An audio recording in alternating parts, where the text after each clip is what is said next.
당뇨 망막병증은 수술을 하게 되거나 치료함에도 불구하고 실명하게 될 수 있습니다. 안녕하세요. 센트럴 서울안과의 송민혜 원장입니다. 이번 시간에는 우리나라에서 실명하는 가장 큰 원인인 당뇨 망막병증에 대해서 설명을 드리겠습니다. 우리나라에서 당뇨 환자가 전 인구의 14%라고 합니다. 노인은 30% 이상에서 나타나고 60%만이 치료를 받고 그중 30%만이 관리가 잘 되는 것으로 조사되었습니다. 당뇨 망막병증은 당뇨의 유병 기간이 길어질수록 증가하며 20년 이상 당뇨를 알아온 환자들 중에 1형 당뇨인 경우에는 99%, 2형 당뇨인 경우에는 60% 이상에서 발병하는 것으로 되어 있습니다. 당뇨 망막병증은 당뇨로 인해 혈액순환에 장애가 생겨서 혈관에서 삼출물이 나와 부종이 생기거나 허혈성 변화로 인해 모세혈관이 파괴되어 신생혈관 및 흉터 조직이 생기게 되어 나타납니다. 당뇨 망막병증의 증상은 망막이 심하게 손상되기 전까지는 나타나지 않을 수 있습니다. 진행이 되면은 뭐가 떠다니는 그런 비문증, 또 빛이 번쩍거린다는 광시증, 또 사물이 휘어져 보이는 변시증, 시야 흐림, 야간 시력 저하, 독서 장애 같은 것들이 나타날 수 있습니다. 혈관 투과성의 증가로 망막 중심부에 황반이 부어오르는 것을 황반 부종이라고 하며 이는 심각한 시력 저하를 야기할 수 있습니다. 당뇨 망막병증에서 시력이 떨어지는 원인은 첫 번째로 황반이 부어서 황반 부종이 되었을 때 떨어지게 되고, 두 번째로 진행이 되어서 증식성 당뇨 망막병증이 되어서 유리체 출혈이나 증식성 막이 망막을 잡아당겨 망막이 떨어지게 되는 현상이 되었을 때, 세 번째로 신생혈관 녹내장이 되어서 안압이 높아져서 떨어지게 됩니다. 당뇨 망막병증의 진행 단계는 크게 신생혈관이 자라지 않은 비증식성과 신생혈관이 자란 증식성으로 나눠볼 수 있고, 80%에서 비증식성을 보이는데 미세출혈, 기름 찌꺼기, 신경층의 허혈에 따라서 경증, 중등도 심각한 단계로 나누어 볼 수 있습니다. 증식성 당뇨 망막병증도 20% 정도에서 있는데 만성적인 산소 부족으로 인해 신생혈관이 발생되고 이런 혈관들은 약해서 잘 터져 유리체 출혈이나 섬유 조직이 발생하여 견인성 망막박리로 진행되어 수술을 하게 되거나 치료함에도 불구하고 실명하게 될 수 있습니다.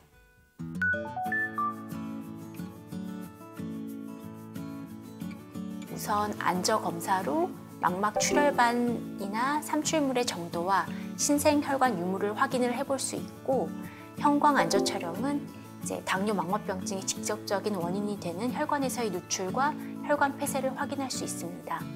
초음파는 유리체 출혈 및 견인 망막박리가 있을 때 정도를 파악하고 수술이 하는지 마는지에 대해서 결정하기 위해 하게 됩니다. 빛간섭 단층 촬영으로 황반 부종을 정량적으로 알 수 있고 황반 주름이나 잡아당기는 부분들을 쉽게 알 수 있습니다.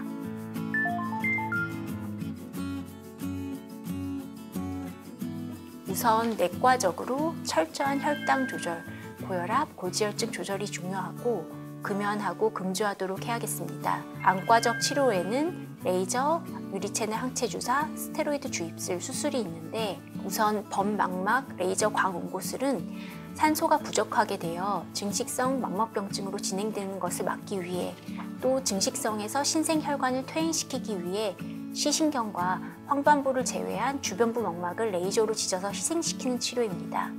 국소 레이저 광응고술은 황반 부종의 치료를 위해 형광 안저 촬영에서 발견되는 누출 혈관을 선택적으로 광응고하는 방법입니다.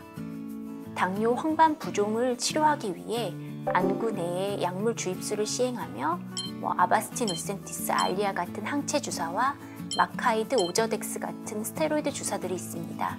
스테로이드 주사는 안압 상승이나 백내장의 합병증이 있을 수도 있어서 항체 주사에도 효과가 없는 경우에 보통 하게 됩니다. 증식성 망막병증으로 인해 유리체 출혈이나 증식성 막이 생기게 되면 유리체 절제 수술을 하게 되어 피와 증식성 막을 없애고 레이저 치료를 하게 됩니다. 상태에 따라서 눈 안에 가스나 실리콘 기름을 넣을 수 있고 이때에는 엎드리는 특정 자세를 유지해야 하는 경우도 있습니다. 또한 경우에 따라서는 2차 수술이 필요할 수도 있습니다. 최근 수술 기법이 발달되면서 무봉합 소절개술로 인해서 수술 시간이 단축되었고 회복 기간도 2에서 4주 정도로 단축되었습니다.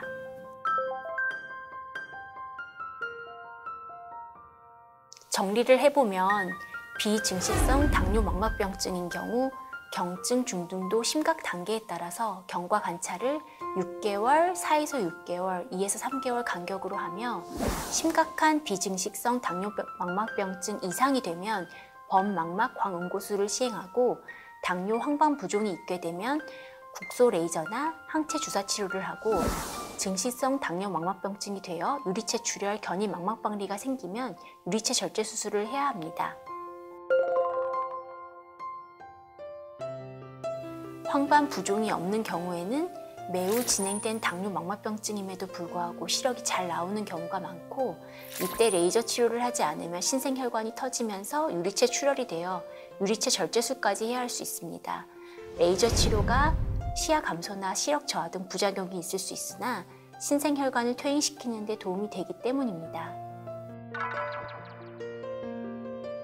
제1형 당뇨병을 처음으로 진단받은 경우 진단 5년 이내에 시행하고 제2형 당뇨병의 경우에는 정확한 발병 시기와 유병 기간을 알 수 없으므로 진단 즉시 반드시 안과 검사가 필요합니다. 모든 당뇨병 환자는 당뇨망막병증의 임상소견이 없을지라도 적어도 1년에 한 번 안과 검사를 받는 것이 좋습니다. 당뇨망막병증이 진행된 정도에 따라 추적 관찰 간격이 결정됩니다. 임신 중에는 당뇨망막병증이 더 악화되므로 최소한 3개월에 한 번 안저검사를 받아야 하며 당뇨망막병증의 상태에 따라 더 자주 경과를 관찰해야 합니다. 당뇨망막병증은 혈당이 높을수록 유병기간이 길수록 증가하며 한 번 생기면 혈당치가 정상으로 유지되더라도 회복되는 것이 아니라 계속 진행됩니다. 따라서 철저한 당뇨 조절 및 조기 검진이 중요합니다.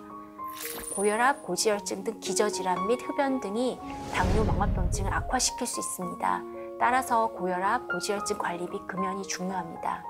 또한 증식성 당뇨망막병증이 있는 환자에서 과격한 운동이나 눈에 대한 사소한 충격으로도 반복적인 유리체 출혈을 일으킬 수 있어 무리한 무산소 운동보다는 자전거 타기나 수영 등 유산소 운동이 좋습니다. 당뇨병이 있다면 당뇨망막병증은 피해갈 수 없는 그런 질환으로 꼭 당뇨 조절도 잘하고 정기적으로 안과 검진을 하여 당뇨망막병증을 잘 조절하여서 실명을 막도록 해야겠습니다.